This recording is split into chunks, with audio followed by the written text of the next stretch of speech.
अमिताभ बच्चन को एक ऐड की वजह से 10 लाख रुपए का जुर्माना लगा और इस तरह के एड्स को हटाने को कहा गया है।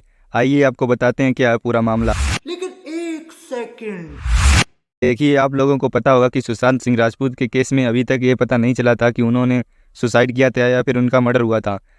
कभी कभी तो मन करता है कि सब कुछ छोड़ छाड़ के वापस चले जाए। आज से लगभग 3 साल पहले 14 जून 2020 को उनके मर्डर केस में रिया चक्रवर्ती को अरेस्ट किया गया था, लेकिन जांच के दौरान रिया चक्रवर्ती के खिलाफ कोई ठोस सबूत न मिलने के कारण उन्हें छोड़ दिया गया था। लेकिन रिसेंटली रिया चक्रवर्ती का एक इंटरव्यू इंडिया टुडे के साथ हुआ, जिसमें उनसे पूछा गया कि सुशांत सिंह राजपूत के सुसाइड करने के पीछे का रीजन क्या था।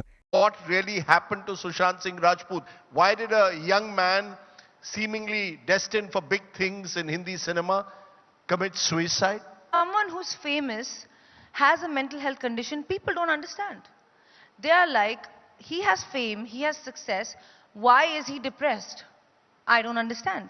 Because the fact of the matter is, people are working their entire lives struggling for what? Two things, fame and money.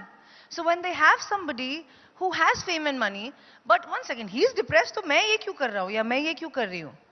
That's what not doesn't sit well with people. So mental health is completely misunderstood or is slowly getting understood, I would like to say, and because of which it's very difficult for people to consume or digest the fact that someone who's rich and successful and famous could be mentally affected, could be depressed. जिसके जवाब में रिया चक्रवर्ती ने सीधे सीधे कह दिया कि उनकी मेंटल हेल्थ और डिप्रेशन के कारण उन्होंने सुसाइड कर लिया।